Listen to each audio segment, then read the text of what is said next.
So, who am I? My name is Kriss Akabusi.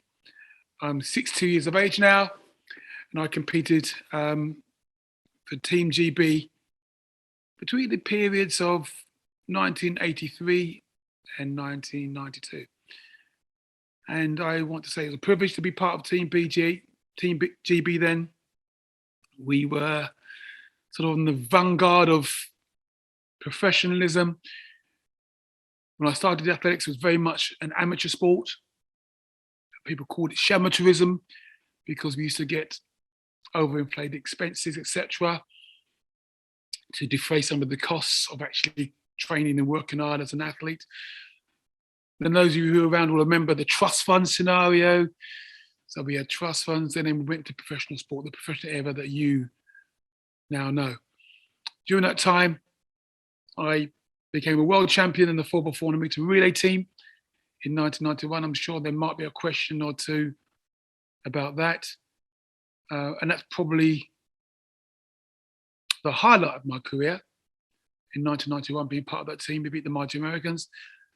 But for me, as an individual athlete, the pinnacle of my career was becoming European champion in 1990, where I broke David Henry's 22-year-old British record, a record that I still hold today. But I think in the light of Carsten Warholm, and I'm sure he'll come up with some of your questions too, that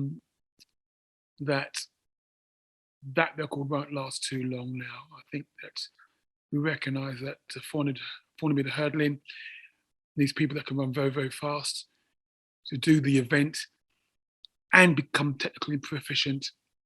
And therefore, if you run fast and are technically proficient, you will run 46s and low 47s. Okay, so that's a long way of saying, hi, Akabusi, live and direct, here for you.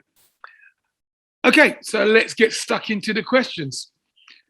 So question number one, what was your favorite part of the race? I'm just going to make sure that that's it. Okay, so my assumption there is going to be that you're talking about the 400 meter hurdles. I don't have a name to that question. I'm going to talk about the 400 hurdles because I started off as a 400 meter flat runner. And I guess there is a romantic element as a quarter miler. Never ever left me. You know, I am a foul quarter miler. I mean, I started off as 100 meter, 200 meter, went to 400, got to 45 and a half at 400, which is laughable now. But I got to 45 and a half in the 400 and realized that I actually wasn't going to be quick enough to sort of represent my country at the highest level. And so I chose the 400 hurdles. And so when you ask me, what was your favorite race to be part of? I think I've answered that in my prologue. It was the 1990 European Championships. And I think because it vindicated the change from the 400 flat to 400 hurdles. I'd gone to the European Championships in 1986. I'd seen Roger Black become European champion at 19 years of age in a flat 400. He'd run 59. He ran 44.59 to become European champion. I've been in the race in Oslo with Derek Redmond, when he broke the British record at 44.82. And with Derek Redmond and Roger Black along, my days were numbered as a quarter miler. And so in the winter of 86, I changed to the hurdles, which was a massive step. You know, I was sort of 28, 29 years of age there. And I trained very hard, obviously. I became British champion in 87, but it still had a lot to prove. And so my favorite race was 1990, split European Championships, taking on the best that the Europeans had to offer, and actually becoming the champion. was unbelievable for me. And in fact, I mean, look, I apologize for going on because I've asked you more the question, but I went absolutely ballistic when I crossed the line because I really wasn't. The idea that I could be the British record holder was a million miles away from my mind. I knew when I made that transition I could be number one in the country because at the time the 400 meter hurdles were running was struggling to run 49 seconds, and just a rudimentary transition, like a 45 and a half runner, even without a 45-second differential, even without a 4-second differential, I could still run 49s. And John Akibura was something to look up to. So yeah, that was my favourite race, to be part and parcel of that race. Beat Sven Nylander and Nicholas Valalind, and Sven was the real scalp because he'd been a perennial fourth runner, gone to the Olympics in '84, was a great European athlete. So actually to take him on and to beat him and to become European champion at the same race was my favourite race. How did you settle in the 400 hurdles? How did you settle on the 400 meter hurdles as your event? I apologise. This is Akabusi, not reading all the questions beforehand and not sticking to the script, but I'm sure you'll forgive me. As I said, and I'll answer it again, it was a no-brainer. It was, and I really, really hope that in today's world, and if you are a young quarter miler here now, if you are a quarter miler and you're struggling to break 45, I'd even go as far as to say, if you can't run faster than 44.8, 44.7, there you go. I really think that if you're struggling to run under 45s regular, then you need to take a leaf out of my book. I recognised I couldn't race with Roger and Derek. I really wanted to be on the world stage. And I really hope it's not offensive when I say the 400 hurdles was the easiest option. The easiest option of getting into Team GB. And I think, what we've seen recently, and I'm sure that'll come at Carsten Warholm. I think Carsten Warholm has demonstrated it even more so. I think that he has actually looked at those events, has come from decathlon, and realised he's got a turn of speed, and has made a decision that I made 30 years ago. I'm so surprised that not a lot of people have done that since. Yes, it does need discipline. Yes, it does need commitment. And the 400 meter hurdles is a technical event and an event all of its own. But there's a lot of mileage in that event. I don't know how long for now. I think you're going to find that a lot of people are going to do this, and hopefully you're listening and you're going to be one of them. But I think, I looked at that, and as a 45 and a half man, I knew I could run 49 seconds for sure. And with a little bit of brushing up, I could run 48 and a half. And 48 and a half was definitely going to be getting me up there in the top European echelons at the time. I don't think so any longer. I really do think now, if you're going to be a 400 meter hurdler, you've got to be thinking 47 and a half. But if you can run 45 flat, you can run 47 and a half. So that's how I settled on the 400 meter hurdles. Question number 3. What was Kriss's most favourite 400 meter hurdle training session? Yeah, what was my favourite 400 meter hurdle session?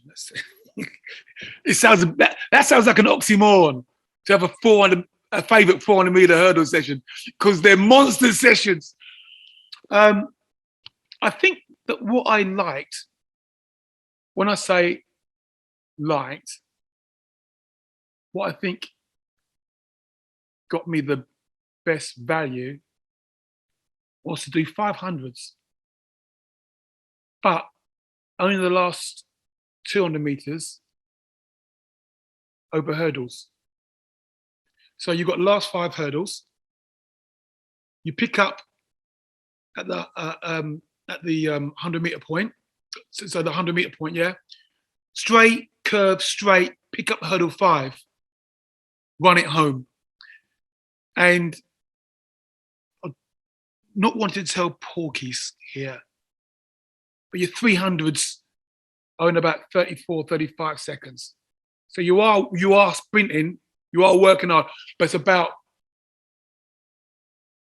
rolling to pick up the hurdle 5 and simulate what it's like coming down the home straight with lactate in your legs.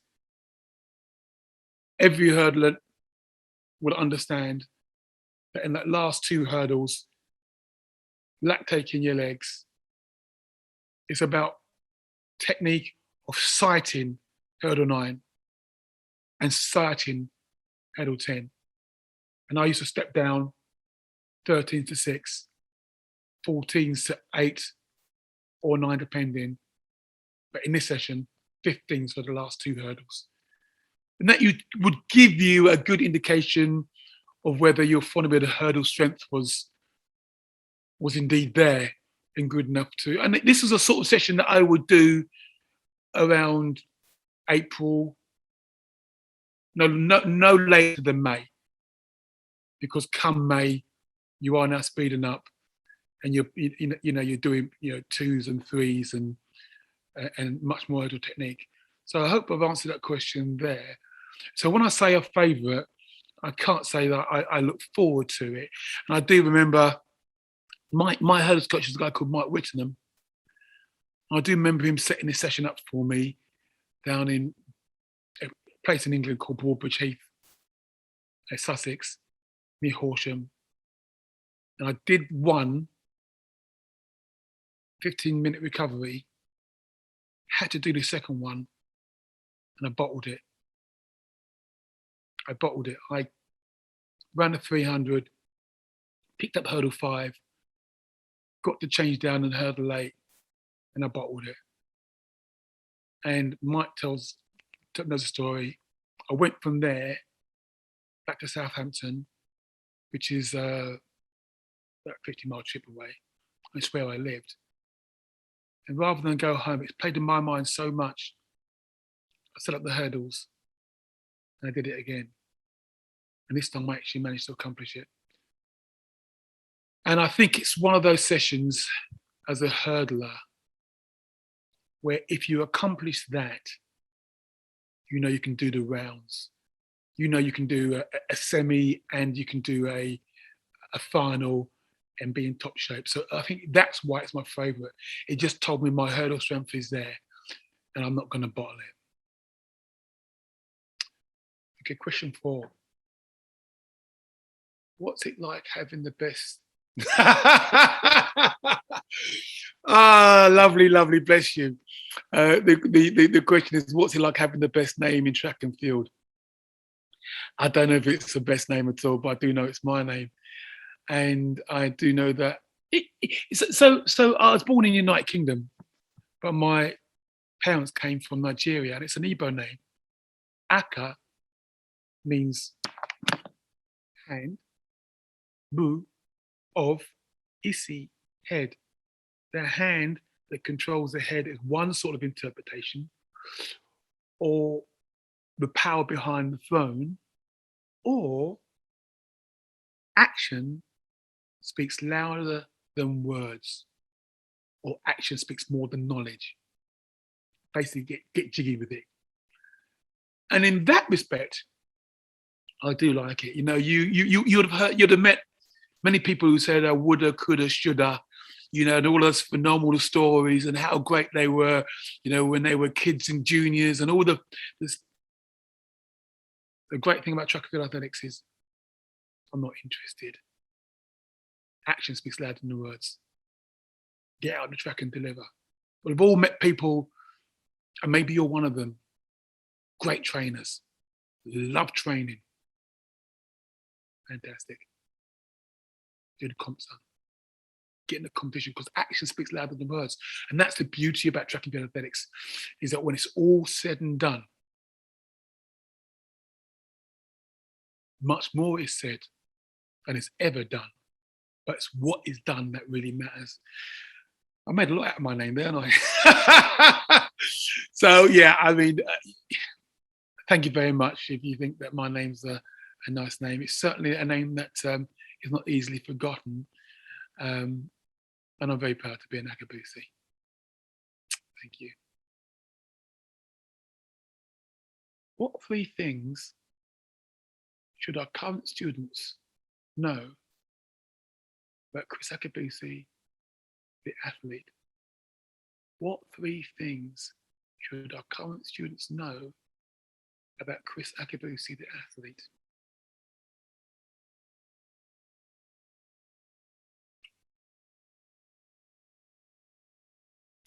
Yeah. So the first thing about athletics was that it was my spiritual discipline. Athletics provided order, provided a framework. It provided a raison d'etre, a reason for being. It gave me that myopic focus. It made me know each day and every day what I was about, why I was doing what I was doing, and what success would look like in the end. So I think that's one thing about the athletics. Yeah, it was a really important spiritual discipline that allowed me to secrete my Dasein being in the world, my sense of essence, my sense of being here. I also want to say, so too,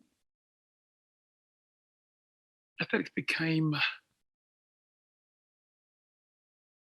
my social life and vibrant family.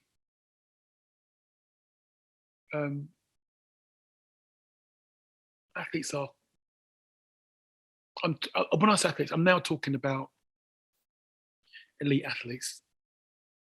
You are a unique bunch. You are myopically focused. You are sort of cocooned. I mean, it is our world, but it's not the real world.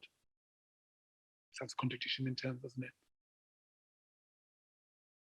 But life looks very differently when you're a world-class athlete and you're traveling to, well, you know, for me, I travel to California. I'd leave here November, December, by latest January. I'm going to do some name dropping now. I'd hook up with Daley Thompson, Roger Black, Edwin Moses, Danny Harris. These are world-class names back in our day. And you're training, you've got nothing else to do but to train,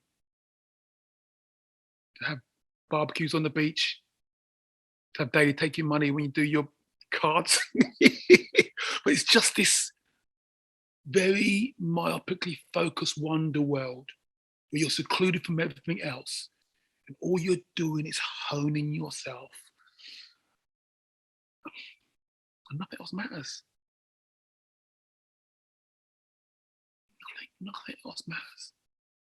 All that matters is you're going to get yourself ready for September the 1st, World Championships 1991, Olympic Games in August 2021. That's all that matters. Yeah. So that was really this wonder world, this unusual world, this very, very special world. The third thing then Three things you can't have to know about Kriss Akabusi, the athlete. The third thing is, when it came to call it a day, I called it a day. Yeah. When it came to calling it a day, I called it a day.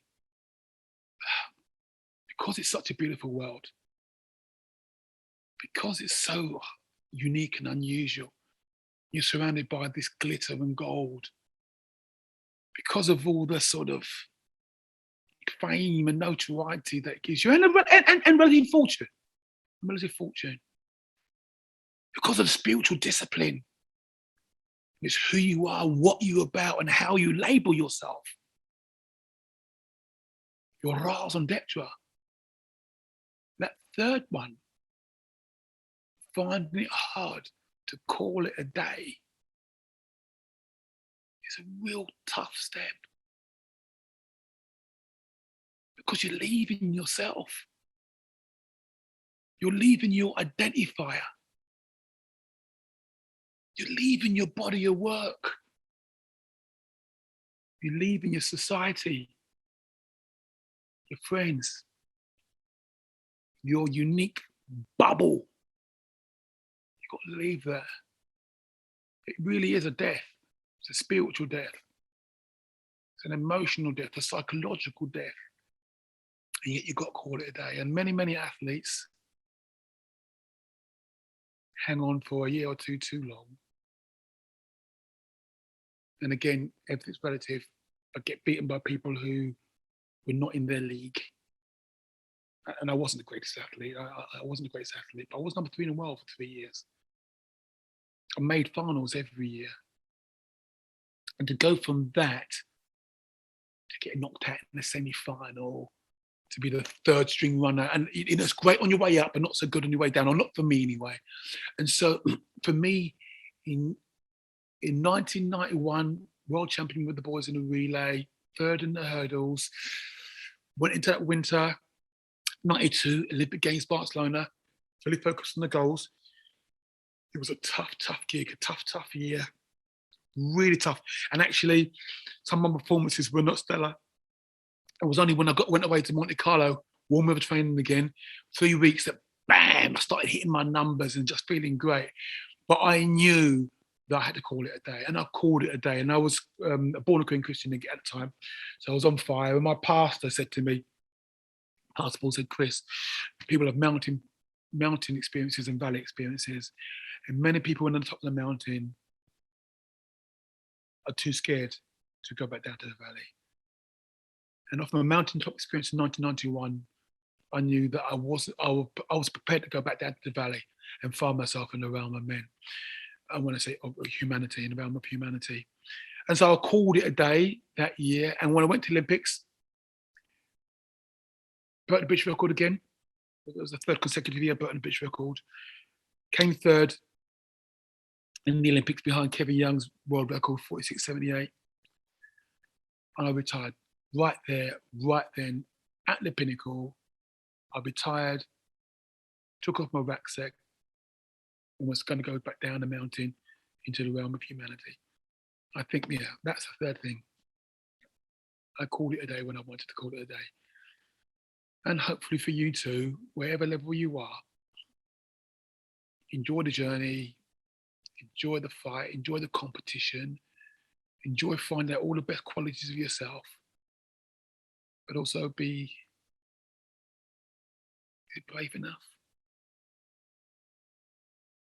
Yeah, be brave enough, I think it is. Be brave enough to call it a day. Thank you. What were your general thoughts on the 400-meter hurdles? And what's next for the event? How much quicker? I think can the times get? Okay. What are your general thoughts on the 400-meter hurdles? And what next for the event? How much quicker can the time get? So last part first, how much quicker can the times get? I think it's possible. And in fact, I know it's possible because a lot of people who were running in my day couldn't break 46 with a flat or barely, scratching around 45.9, but we're running high 47s. So I think it's possible to have a 2-second differential from the flat to the sticks. So assuming that you had somebody in the front of the hurdles who could run 43.5, say, 43.4, you might ask, why would somebody who run 43.5, 43.4 run the hurdles? That is a good question. You've got to think then 45.5 is possible. I know the next question is Carsten Warholm, so I won't, but Carsten Warholm has shown that it's possible. He's totally rewritten how you run 400 hurdles. And he's shown what I guess I really knew then. People like myself were cart horses. I can run 45 flat, really. Cart horses. You're now going to have thoroughbreds. You're now going to have guys that can run 44 low, which is, I don't know. I mean, I'm doing this before Lausanne, and Carsten Warholm is going to be running Lausanne. Whether he does it or not, but I think Carsten Warholm can obviously run 44 low. And so therefore, if my summation is correct, he's probably got another 3 or 4 attempts in him. So yeah, I think now that the 46 barrier has been broken, I think we can get to 45.5, but we'll only get to 45.5 when 40 people who can run 43 seconds run the 4 on the flat, I think. My general thoughts about the 400 meter hurdles: for a very long time, it's been a specialist event that has been taken up by people who couldn't sprint. And look, please forgive me, I'm not, I'm hoping that I'm sort of speaking to the athletics family here, and nobody takes anything that I say derogatory. Athletics have been good to me. 400 hurdles has been good to me, and we were people of our time. So everything I'm saying in the spirit of advancing the sport and advancing 400 hurdles. So with that caveat, I think that 400 hurdles has been an event that in the main has been taken up by guys who couldn't sprint, had a bit of endurance, and worked on their 400 meter hurdles technique. And I don't think that's good enough anymore. I think that now you're going to have speed. Speed kills. And speed is going to kill that former type of 400 meter hurdler. It's going to kill them. You're going to need speed, but you're also going to need technique. And I'm going to say you're going to need 110 meter hurdles technique. Carsten Warholm was a decathlete. A decathlete who could do the 110. I think the clues are there. 110, you got a speed. 110, you got a technique. So I think we're going to see a lot more 110 meter hurdlers with that form of technique snapping over the hurdle, making that transition up to 400. We're going to have a lot more quarter milers who've got that sort of hurdle technique background coming into the 400 meter hurdles. totally rewrite how we hurdle. We're also, I think, so speed kills. Technique is a must. I mean, I ended up with about 3-second differential. Not good enough. Not good enough. You want to be world class. And as an athlete, and this is for anyone as a coach, if you're a coach here, you hear what I'm saying, it sounds really brutal. Love hurts.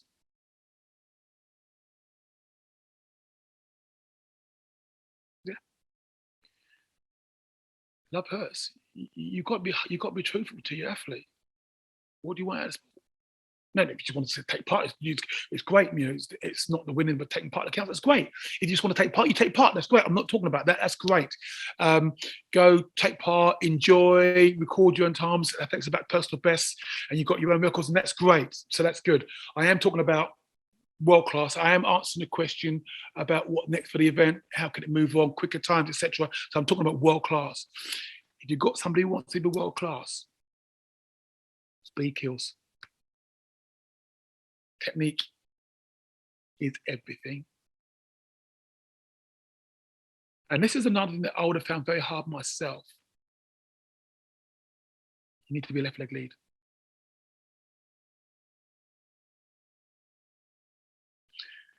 I had a right leg lead. Now, coaches, athletes, you will know this, the 400-meter hurdles track is measured 6 inches from the line is the 400 meters. 6 inches from the line. That's a 400-meter circumference, right? Now, if you're like me, and you're a right leg lead, down to 6, 7, or 8, you're probably running 402.5 meters down the track.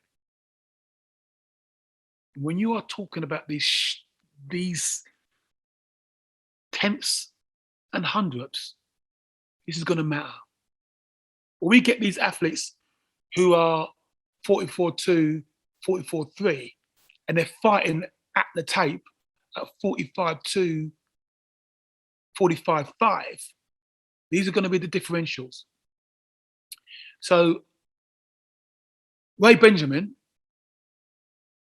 right leg lead, I think ran quicker than Carsten. Look, I'm plucking this out of the sky, right, please forgive me. But my amateur thoughtology ran quicker, MPH, KMH, than Carsten Warholm. He also ran further, so I came second. So if I was coaching myself again, when I made that transition, I would talk to myself and say, it's brand new. You can hurdle with your left leg. We're going to work your left leg. And we're going to work your left leg so you can do 13s to 8.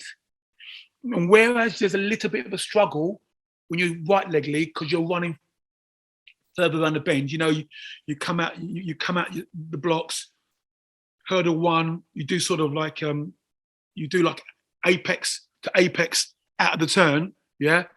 Down the straight, apex to apex out of the turn. Now I can hug the lane. Now I can hug the inside lane. And I think that hugging the inside lane would have made it a little bit easier to do 13s because I found it tough to do 13s initially until I got the rhythm. So yeah, I think I need to do 13s to hurdle 8. I think you need speed. I think you need technique. If you've got that, you'll be part of then you'll be part of the crew that's going to run under 46. Certainly under 46.5. And you might be the British athlete, if you're the British guys here, you might be the British athlete that takes the British record down to somebody that is respectable. What do you think are Carsten Warholm's greatest strengths that set him apart from everyone else that has gone before? Well, clearly, all the things that I've just said, um, Carsten Warholm was a decathlete, so had all-round core body strength and awareness of his body and its mechanics. Carsten Warholm, 110-meter hurdler, part of the decathlon. 400-meter sprinter, part of the decathlon. 100-meter sprinter, part of the decathlon. Can run 13s to hurdle 8, 9. We just talked about that. Clearly can run low 44, if not under. Well, what am I talking about? 2-second differential. That's run 43.9. That's what I bet his locker. But I also think he's had a good team around him who've been able to say to him, Carsten, you can stay as a decathlete, maybe get in the top 8. You can try the 400 flat, maybe get in the top 8. Or you can be a world superstar and smash the hurdles. Because honestly, I'm just trying to imagine that conversation with his coach. Because I'm trying to transpose myself into Carsten, because when the lights came on for me, when I changed from the flat to the hurdles, it was such a no-brainer. It was so exciting. That winter, initially I was with Mike Smith and I went to see Pete Warden. Pete Warden was the UK 400-meter hurdles coach. He was coaching a guy called Max Robertson, who was the UK #1.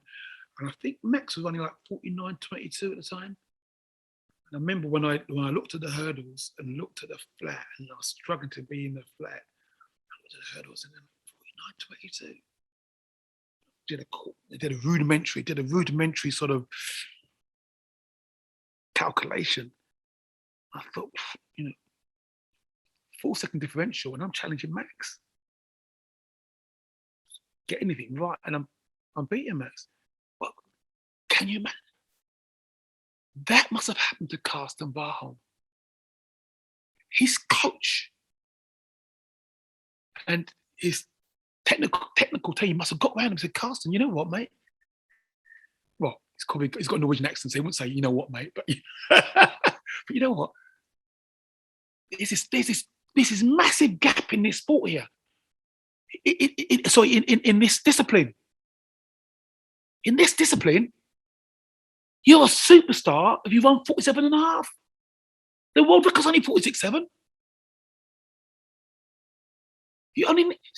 So with your technique, you can't be at 146.5. Could you imagine? Could you imagine having that conversation? Scales falling from your eyes, realizing that it's the low-hanging fruit, waiting to be plucked, and you are the person in the here and now that can do this thing. What was it like? Was it this beginning this year? He came out and won 46.7 on his Jack Jones in the Bislett. Was it the Bislett? Or was it the Games or the Bislett Championship? He won 46.7 on his Jack Jones. So can you imagine that conversation? So I think one of his great strengths is having a great team around him who identified the opportunity, and then for him to say, "Yeah, I'm up for it," and it's magnificent. And I was blown away. And it's a Bob Beamer moment. It's a Roger Bannister moment. I mean, I don't know what name would, but it'd be doing a Warholm, doing a Warholm. You just totally obliterating everything, and showing that aggression works. Again, forgive me, but like in my day, there's all this, you come out of the blocks and you hit the first 3 hurdles, and then you do all of this sort of, where you're sort of high knees but no effort, 80% effort, high knees and just negotiate hurdles and hit hurdle 5. I mean, it's nonsense. But it's the world we lived in. That was our zeitgeist, the spirit of our age. That's what all the manuals said. I just ripped up the manuals, smashed open the paradigm, and everything else I've said before goes before. So yeah, that's another of his great strengths then. Ripping up the manuals, smashing through the paradigm, and saying there's a new way of running this. I'm going eyeballs out, gun the tape. I'm going to hug that line, hurdles 8, takers of history, charge through the tape. I mean, it's just amazing. I mean, it's just amazing. And well done, sir.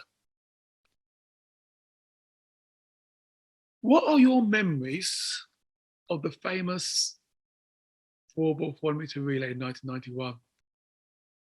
Well, of course, I've lived my whole life in this story, so I probably don't remember much about the actual event any longer. I only remember what I remember, but what I remember, be talking about it. It's one of those days, isn't it? It's just one of those moments where everything comes together. And you're a great bunch of guys. You realise that you're good enough to get a medal. God, it just sounds so awful. Again, I'm not normal at this, but I'm just trying to, we knew we were going to get a medal. We knew we were good enough to be in the top 3 in the world. But we wanted to dare to go for the big G.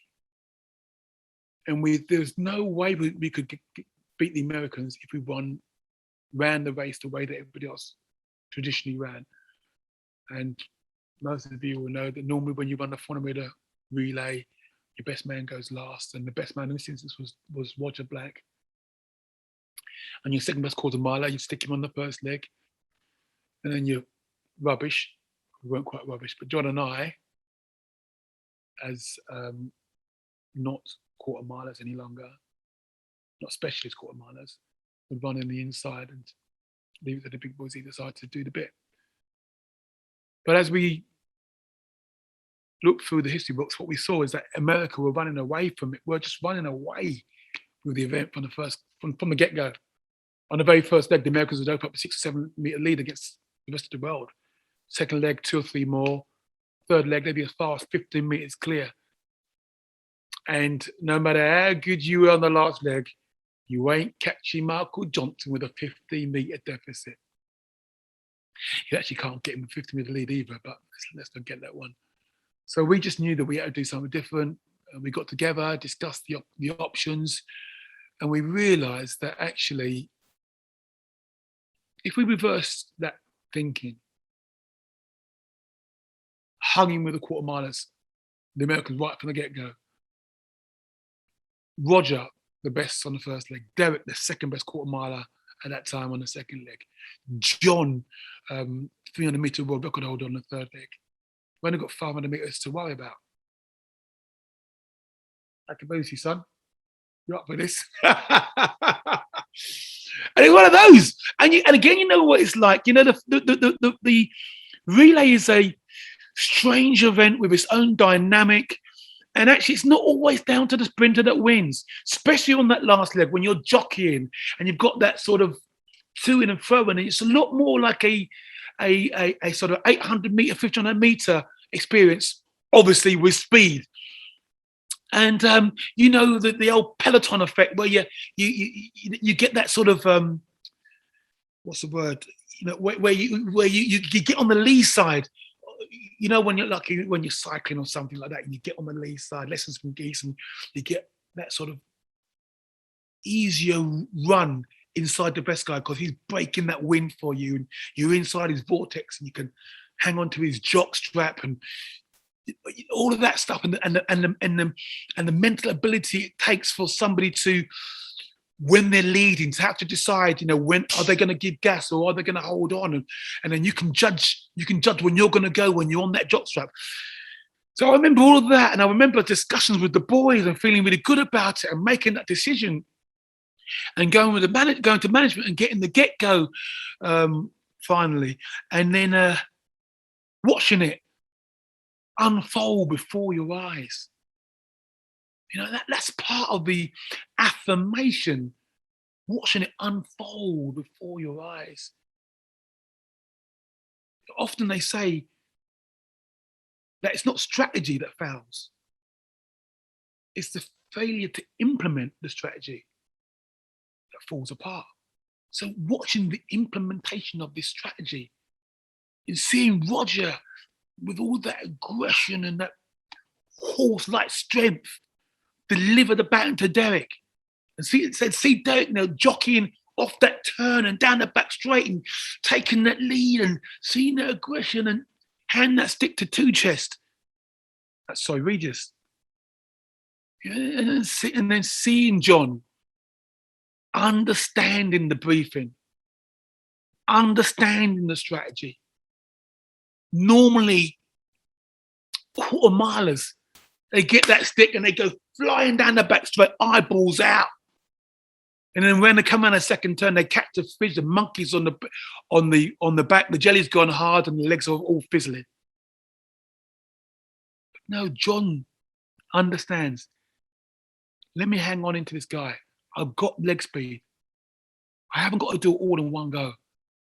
And we'd said to John that if you can't give Akabusi a 10-meter lead, then you're better off on the jockstrap. And seeing John do that. And I tell you what, when I got that stick off John, that continued affirmation from the boys was like a turbo boost for me. And I had no concept of failure when I got that stick.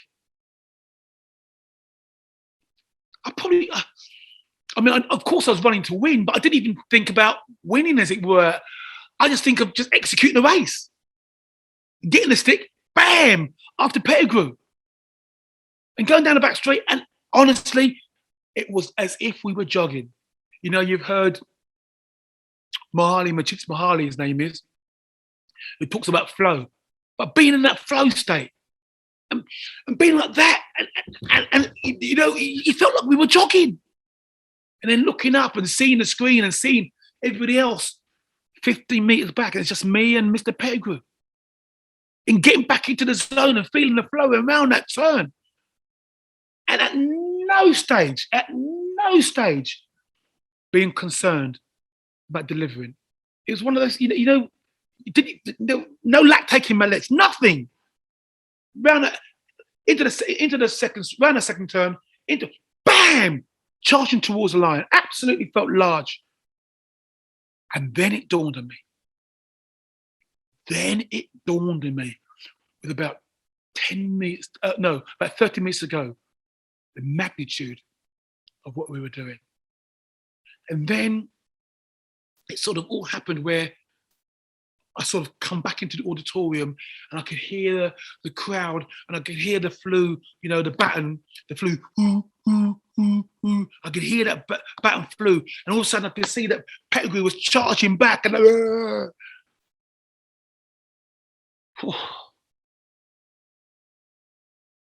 moment made my life, or made the last 30 years of my life. Yeah, it was a great moment. Great to be part of the team, great to be part of the boys. They're still great friends. They meet up on a regular basis, play golf. We just banned it. But yeah, we're great friends, and it's good fun, and yeah, great memories. Just daring to be different. So thank you for that question. Key tips for bringing, and for those of you who want to go to bed, night, love you. I've got a few more questions. I'll try to key tips for bringing an individual into a relay team. Yeah, I saw this one on social media, and the great Martin Rooney, the bearded quarter miler, and Martin sort of came in as I was coming out. Martin came in, and it's great. It's just so funny to see you, Martin. If you do see this, see you, Martin, and you'll come to the end of your career, and it's how the great story goes, and been a great servant to British athletics and to quarter miling. This is Martin's question.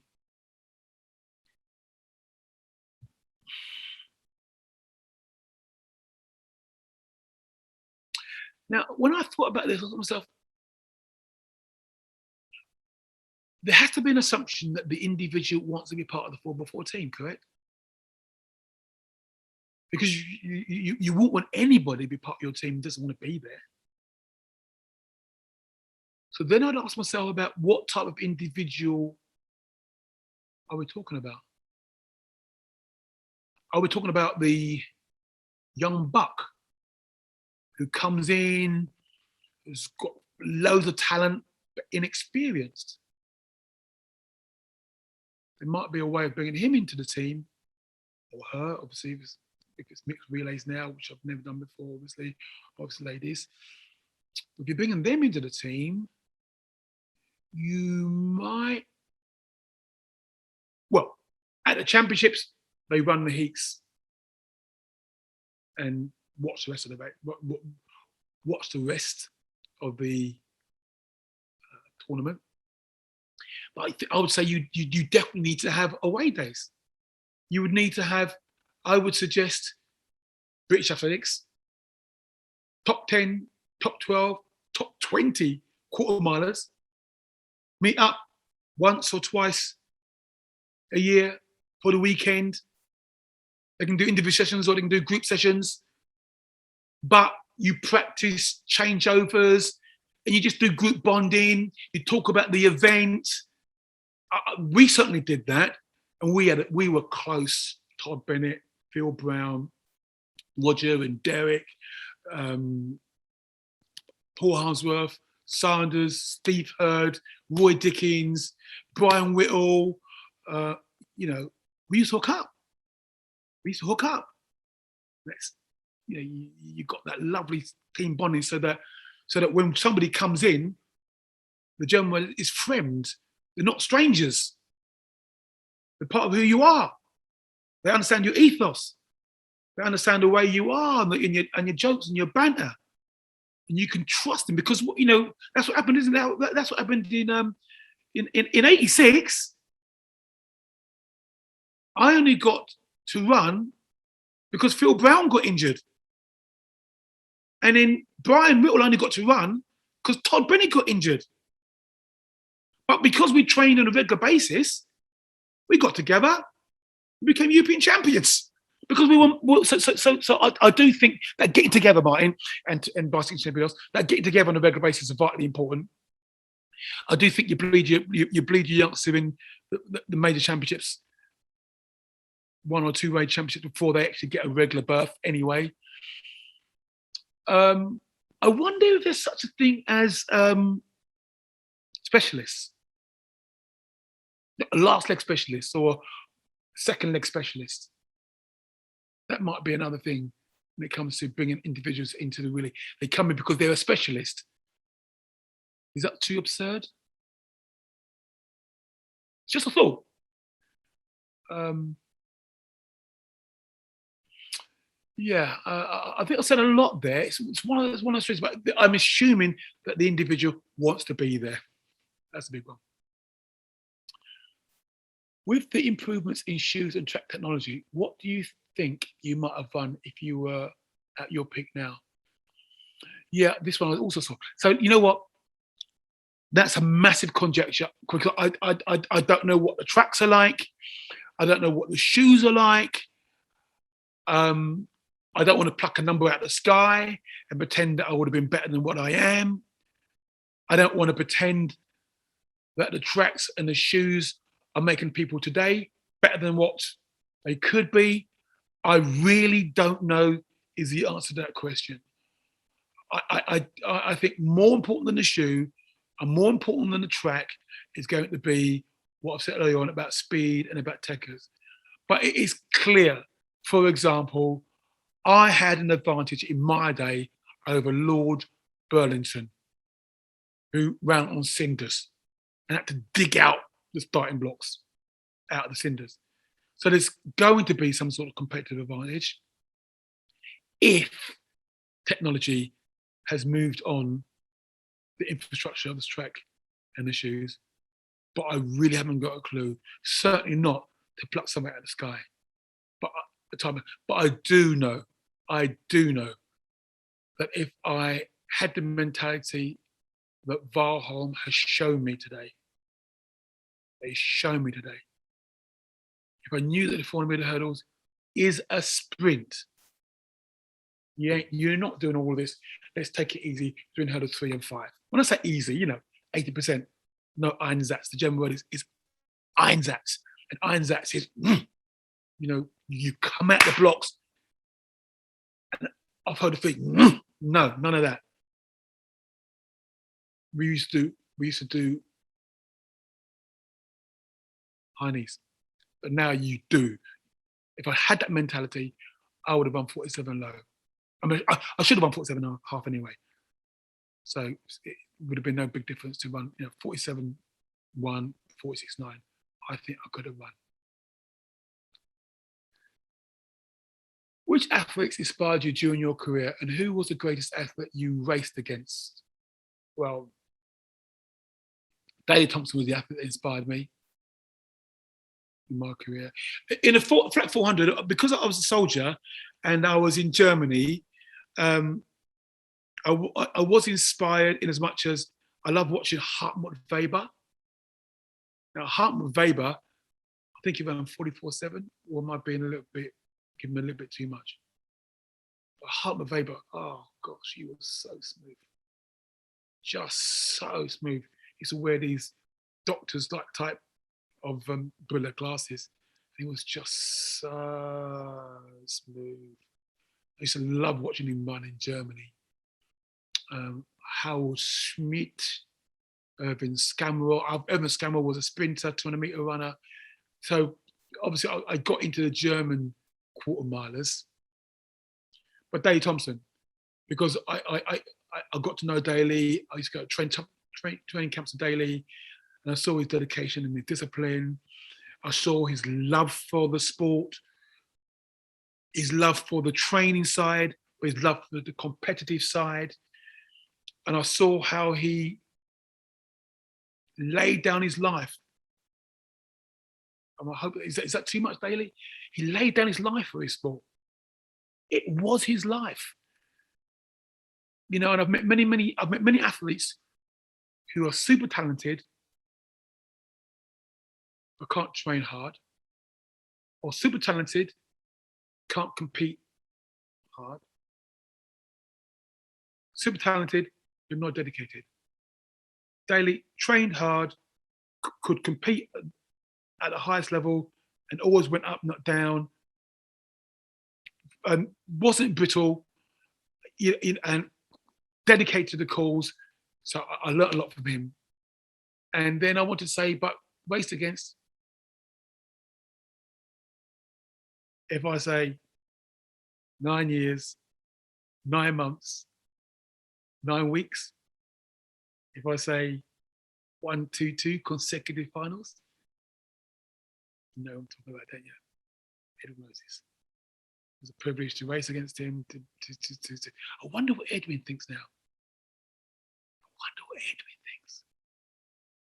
There's no doubt Edwin could have run 46 low. No doubt. But he's a man of his time, and he was undefeated. And so I loved watching him race. I loved watching him prepare. I loved watching his language style. I loved being in the room when Edwin comes in, because when Edwin comes in, you don't even need to be looking at the door. You just know Edwin is in the room. And so, yeah, I loved racing against Edwin. I want to say I did try to compete, but probably telling porkies. I think that I'd have been surprised if I'd beaten him, but it would have been lovely to be surprised. I ran for 5 years. I didn't beat him. Didn't get surprised. How is Kriss Stay on Track campaign in association with Norgren and bowel cancer going? How important is it to raise awareness? So yeah, for those of you who don't know, in 2017, I was on TV, Sky TV. I was talking to the presenters, and there was a story about how men, in particularly my age group, my demographic, are very bad at going to hospital when they've got things. And I was sort of boasting, yeah, I'd have to hospital, why would you go to hospital? And then Sarah J. Mee sort of challenged me, she's one of the presenters, challenged me to go to hospital because I'd had blood in my stools. Too graphic. And I went to see my doctor, and it did happen that they thought I had cancer. They thought I had bowel cancer. They took out 1/3 of my colon. And in the end, it was called high-grade dysplasia. So it's 6 months before turning away. But that made me realise how close it was to having cancer. It is very important, gentlemen, well, ladies as well. I speak to the gentlemen because I think men still find it difficult to talk about those sort of things. And so I am grateful that Norgren and Bowel Cancer UK are prolific in reminding us men to check your stools. If you've got tarry stools, go and get yourself checked out. But it's not just bowel cancer, prostate cancer. There are so many things now. You know, if you've got blood in your urine, blood in your semen. Look, you can bleed for many, many different reasons. And as it happens, my bleeding was because I had diverticular disease. So you can bleed for many, many reasons, but one cause of bleeding can be cancer. And it's vitally important that you do something about it. Catch it early. That's 3 years ago. I'm fit as a fiddle, jogging on. I was 62, 63, and I can look forward to another 20 years. If I hadn't been caught, I'd probably be in very great problems now, only a couple of years left. And I've got grandkids. I'm not scared of dying. I know I'm going to do that at some stage, but another 20 years would be cool. So yeah, thank you very much for that question. And it's a very important question. So hopefully I've done you justice there. 2 more questions. Thank you very much for staying with me, those of you who have. Would Kriss appear in any of the not a prayer? Let me finish the question. Would Kriss appear in any of the I'm a Celebrity type of programs? Not a prayer. And I'm looking forward to the emails you send me if you ever see me on that thing. No chance. Absolutely no way.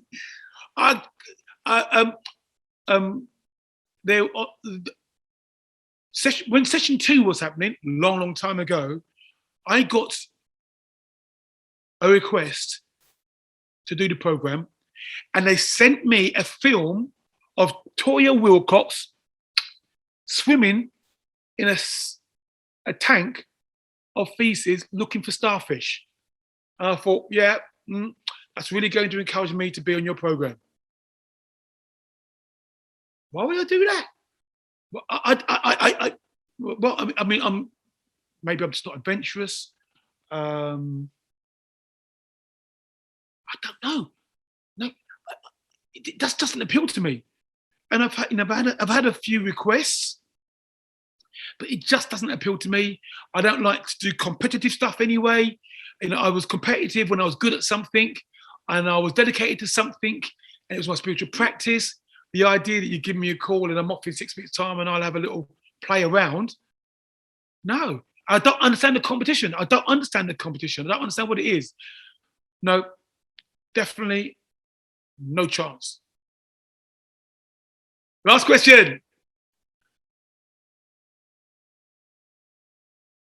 Ever thought how cool your name would be if the guy who voiced the X Factor announced it?